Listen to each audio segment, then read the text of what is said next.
안녕하세요, 세력입니다. 2021년 3월 2일 7시 21분 비트코인 및 알트코인 방송을 시작하겠습니다. 우선 제가 영상이 진짜 오랜만입니다. 제가 그동안 좀 영상을 못 찍은 이유가 제가 회사를 좀 정리하느라 퇴사를 하느라 좀 이래저래 신경 쓸 일들이 많아서 방송을 할 수 있는 상황이 아니었기 때문에 제가 좀 방송을 못 했는데요. 이제는 제가 회사를 안 가는 만큼 좀 시간적 여유가 생겼어요. 그래서 이제는 좀 집중해서 방송도 좀 많이 해보고 그렇게 해보려고 합니다. 이제 퇴사 관련된 이야기는 제가 다음에 다른 영상에서 한번 좀 다뤄보도록 하겠습니다. 오늘 영상에서는 제가 비트코인 4년 사이클이 최종적으로 언제 끝날지, 그리고 왜 그렇게 생각하는지에 대해서 말씀을 드릴 것이고, 오늘 나를 다룰 이 내용은 굉장히 앞으로 올라올 모든 영상에 다 적용이 될 그런 중요한 내용일 것 같아요. 왜냐면은 이 비트코인 사이클에 따른 그 비트코인 상승과 하락이 굉장히 이 알트코인들 방향성에 많은 그 지장을 주기 때문에 이 비트코인이 언제 상승이 끝날지에 대한 이야기는 굉장히 중요한 이야기가 될 것 같아요. 그래서 오늘 이야기 집중해 주시면 앞으로도 제 영상을 보는데 무리가 없으실 거라고 생각이 들고요. 그리고 이제 제가 오르비 체인을 20원일 때 처음 매수를 했었는데 어느새 지금 오르비 체인이 200원이 넘었더라고요. 이제 클레이튼 같은 경우에도 처음 제가 매수를 했던 시점이 180원이었는데 지금은 뭐 150원이 아니라 1500원 이렇게 되고 있는데, 진짜 이 암호자산 시장이라는 게 굉장히 기회가 많다라는 생각을 지금도 계속 많이 하고 있고, 또 새로운 기회가 어떤 게 있을까라고 생각을 했을 때 제가 최근에 좀 발굴한 코인, 최근에 그 투자한 코인들이 있는데, 지금 또 제가 투자를 하고 나서 가격이 좀 올라서 이제 뭐 말씀드리기가 좀 그렇긴 하지만 눈여겨보시면 어떨까, 이런 생각에서 한번 오늘 좀 말씀을 드리겠습니다. 뭐 제가 코인 뭐 뒷돈을 받거나 이런 건 전혀 아니니까 그런 거는 의심하지 않으셔도 되고, 일단 그 방송을 시작하겠습니다. 그 비트코인이 언제 이 상승이 끝날 것인가, 이거 되게 중요한 문제인데요. 어떤 분들은 이제 21년도 뭐 6월에 끝난다, 아니면 지금이 마지막이다, 아니면 12월까지가 마지막이다. 왜냐, 뭐 세금을 또 우리나라에서 내니까.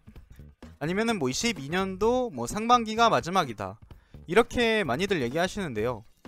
이제 결론부터 제가 말씀을 드리면은 저는 22년도 6월 정도로 보고 있습니다.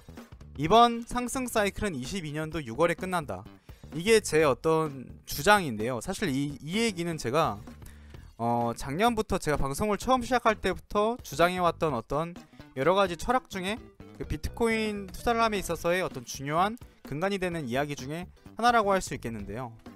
그 이유를 제가 하나하나 좀 봐보겠습니다. 우선 사실 뭐 거창하진 않아요. 일단 비트코인 첫 번째 반감기 때 이후에 상승을 보면은 첫 번째 반감기 이후 369일 동안 증가를 합니다. 그러니까 369일 동안 상승이 나와줘요. 1차 반감기 때. 1차 반감기라고 한다면 2012년도에 있었던 그 비트코인 채굴량이 반으로 줄어드는 이벤트가 그 12년도에 첫 번째로 일어났는데, 그것을 반감기라고 하고, 이 반감기가 처음 일어났을 때부터 369일 동안 상승이 일어났습니다. 그래서 비트코인 반감기 사이클에 따른 이 주장을 할 때 1차 반감기 사이클 때처럼 지금도 그렇게 끝나버리는 게 아니냐라고 주장을 할 수도 있는데요. 저는 일단 그렇게 생각하진 않아요. 왜 그런지는 차츰 살펴보겠습니다. 자, 두 번째, 16년도 반감기 이후에는 이제 520일 동안 상승을 하거든요. 방금은 300 며칠, 350일? 뭐 그때쯤이었는데 이번엔 520일 동안 상승을 했어요. 저는 이 1차 반감기 때 300 며칠 상승하고 2차 반감기 때 더 오랜 기간 상승을 한 게 저는 우연이 아니라고 생각을 하거든요. 보시면은 1차 반감기 때 어떤 급격하게 상승을 한 데 비해서 2차 반감기 때는 좀 느슨하게 이렇게 올라가죠. 좀 느슨하게 올라가는 거, 기울기가 느슨하다, 이 말 이해되시죠?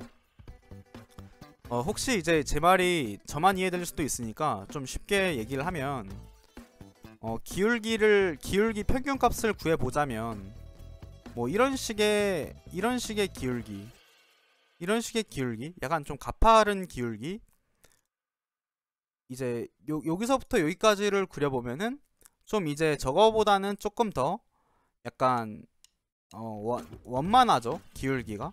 무슨 말인지 아시겠죠? 예. 그 혹시 이제 처음 제 방송을 보는 분들도 계실 수 있으니까, 예, 제가 좀 그래도 자세하게 좀 설명을 드려보고자 하고 한 거고. 자, 그러면 저는 마찬가지로 이번에도 좀 더 길어질 것이다, 좀 더 긴 상승이 나올 것이다 라고 저는 주장을 하는 건데, 그 이유가 뭐냐면은 비트코인이란 자산은 결국에는 결국에 이렇게 이 선을 따라서 이런 식으로 그 기울기가 점점 완만해지면서 끝부분에서는 이런 그림이 연출이 될 거라고 보고 있거든요. 왜냐, 이 비트코인이라는 자산은 2100만 개로 한정되어 있는 디지털 금인데, 이 디지털 금, 우리가 현물 금을 봤을 때 가격 변동이 어떠냐면은 거의 많이 변하지 않거든요. 변동성이 굉장히 적은 편에 속하는데, 저는 결국에 비트코인이라는 자산도 변동성이 엄청 적은 구간까지 갈 수밖에 없다고 생각을 해요. 왜냐, 이 비트코인이란 자산을 가지고 있는 사람들은 안 팔려고 할 것이고, 왜냐, 가격이 계속 올라가니까. 그리고 그렇다고 비트코인을 사려는 사람들은 계속 사고 싶을 것이냐? 근데 그것도 아니라는 거예요. 왜냐, 비트코인이라는 자산이 어느 시점에 갔을 때는 이 비트코인이라는 자산이 그 제 가치를 평가받는 그 시점이 됐을 때는 사려는 사람들과 팔려는 사람들이 팽팽해지기 때문에 어느 시점에 가서는 가격 변동이 거의 되지 않는 시점까지 간다라고 저는 보고 있습니다. 그래서 결국 이제 이 기울기라는 게, 이 비트코인 기울기가 이렇게 처음엔 이렇게 가파르다가 이제 죄송해요. 이걸 제가 그림으로 이제 설명을 하려니까, 물론 이제 업앤다운은 있는데, 업앤다운은 당연히 있죠. 업앤다운은 있지만 이 업앤다운을 결국 보면은 이 업앤다운의 끝부분을 보면은 처음에 이렇게 좀 급진적으로 올라가다가 마지막에는 이렇게 수렴하는 구간이 온다라는 건데, PPT를 한번 봐볼게요. 이제 12년 반감기 이후 372일 동안 상승한 거 아까 봤어요. 그래서 13년 11월이 최고점인데요. 16년 반감기 이후에는 520일 동안 상승을 했어요. 아까 봤죠? 17년 12월이 최고점입니다. 그래서 39%만큼 더 상승했다라는 거는 372일이랑 521을 비교했을 때 39%가 더 증가한 수치라는 거거든요. 그러면은 20년도 반감기 이후에 똑같이 12년에서 16년도만큼 증가한 만큼 20년도 반감기 이후 39%만큼 더 상승한다고 가정을 하면은 그 722일 동안 상승을 하게 되고, 그러니까 20년도 반감기 이후 722일 동안 상승을 하게 되면은 22년 6월까지 상승을 하게 됩니다. 자, 그러면 만약에 제 가정대로 한번 가볼게요. 또 39%만큼 더 상승을 했어요. 24년 반감기 이후에. 그러면 1003일 동안 상승을 하는 거고, 그러면은 2017년도 초반이 돼요. 그럼 2017년도 초반까지 상승을 계속한 다음에, 그러면 하락이 다시 좀 나오다가 28년 반감기가 바로 도래하거든요. 그럼 바로 도래한 다음에는 이 가정대로라면은 1400일 동안 상승을 해요. 그러면 3년 10개월이라는 숫자가 나오는데, 그럼 결국에는 28년 이후부터는 반감기 영향을 아예 안 받는 시점이 돼버리는 거예요. 왜냐? 이미 상승장 안에 반감기가 들어가 버리기 때문에. 저는 이렇게 결국 그 비트코인이란 자산이 되지 않을까?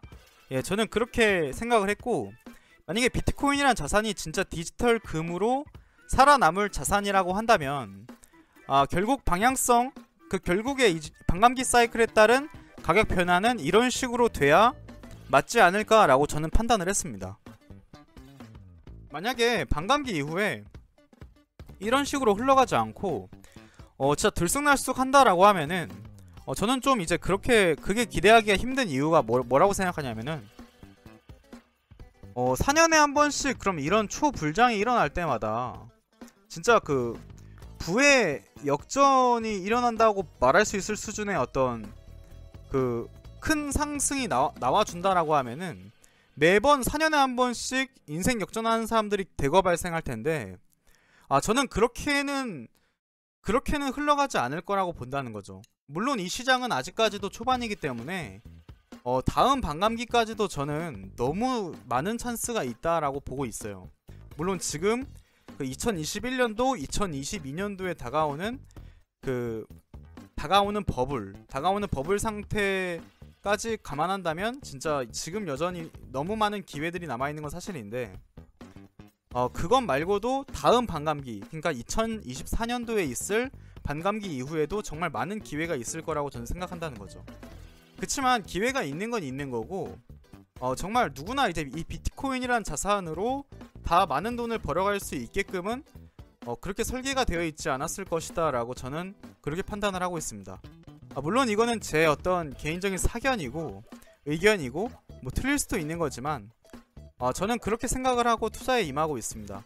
그래서 22년도 6월까지는 제가 제 개인적으로는 이제 우상향 할 거라고 보고 있어요. 근데 이제 이게 좀 제 개인적으로도 오차가 발생할 수 있는 부분이 있잖아요. 방금 그 39%라는 거는 1차 반감기에서 2차 반감기를 비교했을 때 이야기니까 오차 범위를 계산했을 때 2021년도 12월 이후에는 세금을 내니까 그 세금이 이제 양도세의 그 양도 차익의 20%를 내야 되잖아요. 그걸 감안하면 이번 연도 12월에 어느 정도 많이 익절을 좀 해두고 많이 그 현금을 확보해둔 상태로 좀 남은 돈을 가지고 이제 22년도까지 끝까지 한번 가져가 보는 건 어떤가. 저는 사실 그렇게 좀 전략을 짰습니다. 전략을 짰고 이렇게 22년도 6월에 왜 반감기가 끝날 것 같은지에 대한 제 어떤 개인적인 의견을 좀 말씀드렸고요. 제가 추가로 이제 그 포트폴리오에 넣은 게 뭐냐면은 그 크레딧 코인이랑 라인 블록체인이에요. 크레딧 코인이랑 라인 블록체인을 왜 제가 넣었냐면은 일단 이 코인이 뭐 좋고 나쁘고 이런 거는 각자가 한번 판단을 해보셨으면 좋겠고 일단 그 라인 블록체인 같은 경우에는 그 네이버 라인에서 만든 건데 이 코인이 지금 비트프론트라는 거래소에 밖에 상장이 안 되어 있어요. 제가 이제 오르빗 체인을 옛날에 그 매수를 했던 이유 중에 하나가 뭐였냐면은요. 그 올비트라는 거래소에다가 오르빗 체인을 살려면 어떤 귀찮음을 감수했어야 됐냐면 올비트라는 이상한, 그러니까 누가 봤을 때는 이상한 거래소거든요. 그냥 뭐 누구나 이제 업비트나 빗썸 이런 데는 친근하지만 올비트는 되게 좀 이상하게 느껴질 수밖에 없잖아요. 믿음도 안 가고.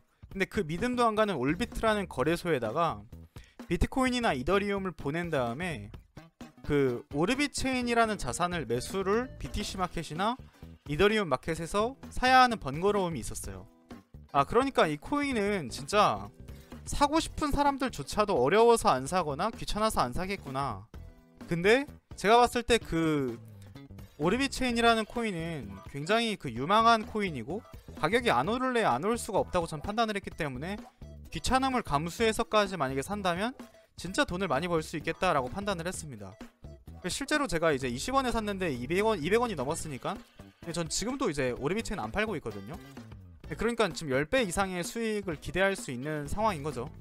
근데 저는 개인적으로 이 라인 블록체인 같은 경우에도 비트프론트라는 이 거래소가 어떠냐면은 일단 회원가입을 하고 나서 그 인증을 받아야 돼요. 인증을. 근데 그 인증이라는 게 제가 옛날에 제가 이 비트프론트에서 라인 블록체인을 살려고 여러 번 시도를 했는데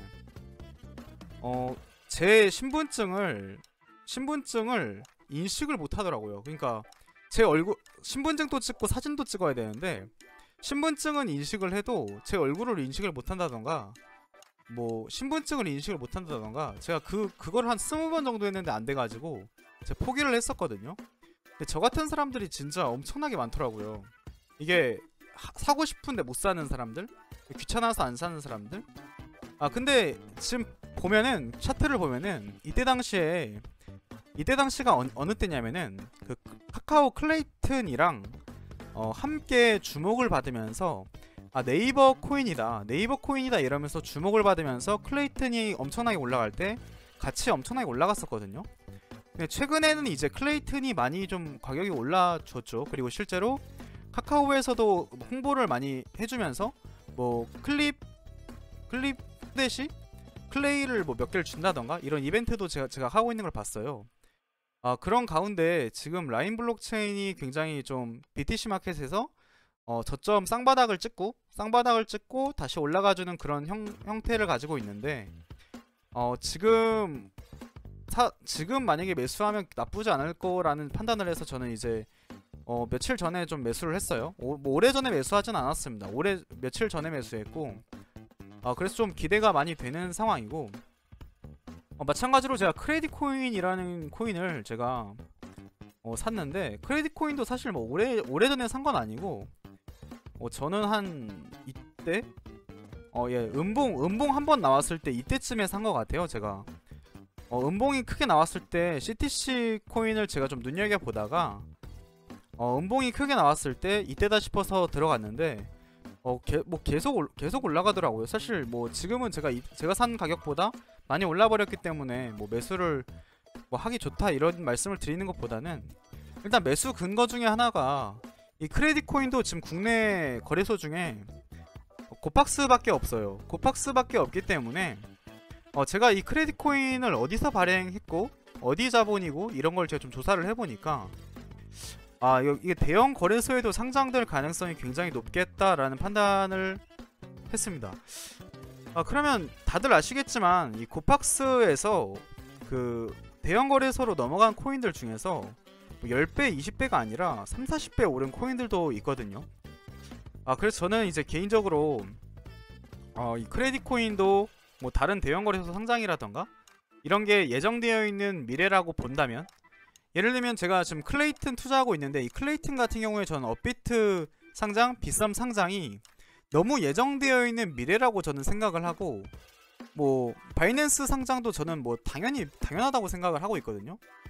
뭐 당연하다고 말하는 게 되게 위험한 발언일 수는 있지만 그 거버넌스 카운슬 멤버 중에 바이낸스 있고 후오비 있고 업비트 인도네시아에서 첫 상장을 했었고 이제 업비트 자회사인 이제 오지스가 오리비 체인을 만들었는데 그게 이제 클레이튼이랑 같이 뭐 공개를 하고 있고 클레이튼은 또 카카오 코인이고 근데 왜 업비트엔 상장이 안 되냐.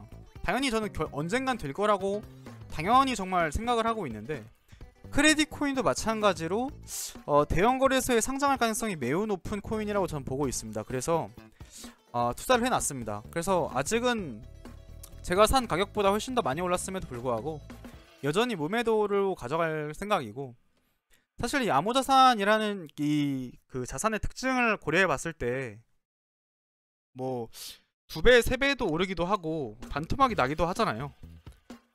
근데 이제 가치를 믿고 가만히 기다릴 수만 있다라고 하면 사실 뭐 지금이 됐든 뭐 제가 살 때쯤이 됐든 그렇게 크게 차이가 안 날 수도 있어요. 최종적으로 보면은 예를 들면은 뭐 이때 사나 뭐 이때 사나 뭐 요 시점에 봤을 때는 다 거의 뭐 차이가 없는 것처럼 보이듯이 나중에 봤을 땐 여기서 사나 뭐 여기서 사나 똑같을 수 있는데 일단 지금은 많이 올랐기 때문에 이제 뭐 좀 조심하라는 점 이렇게 뭐 간단하게 말씀을 드리고 저는 요즘에 좀 이런 생각을 해요. 제가 퇴사까지 하게 되었고 정말 그 평범한 그냥 직장인이었는데 그래도 이제 암호자산을 빠르게 이게 기회라는 생각을 했고 이걸 연구를 하다 보니까 더더욱 확신을 가지게 됐고 그리고 좀 제 삶이 변해가는 과정, 그리고 앞으로도 이런 기회가 21년도 뭐 중순 뭐 말, 그리고 22년도 초반까지도 이런 수많은 기회들이 있다라고 생각을 하니까 너무나 감사하더라고요. 이런 기회를 알 수 있다는 사실에, 그리고 운 좋게 이 기회를 잡을 수 있다는 사실에 너무나 기쁜데요. 우리 구독자님들도 진짜 어떻게 보면은 다른 사람들은 정말 이 비트코인조차도 의심하는 상황인데, 구독자님들께서는 진짜 현명하게 이번 대상승장에서 큰 수익 얻으셔서 정말 그 금전적으로 남부럽지 않게 그렇게 큰 수익을 내셨으면 좋겠습니다. 저는 진짜 구독자님들이 다 그렇게 되셨으면 좋겠어요. 어차피 이 시장은 우리나라 뭐 사람들끼리의 경쟁이 아니라 전 세계인들을 대상으로 하는 전 세계인들과의 어떤 투자 싸움이기 때문에, 우리나라 사람들이 많이 돈을 벌면 사실 그 경쟁력 차원에서도 저는 굉장히 좋은 거라고 생각을 하거든요. 특히 또 우리 구독자님들이 더 그런 사람들이 된다면 더 바랄 게 없겠습니다. 앞으로 제가 더 많이 이제 방송 올리도록 하겠습니다. 구독과 좋아요 끝으로 부탁드리고요. 오늘도 끝까지 경청해 주셔서 진심으로 감사드립니다.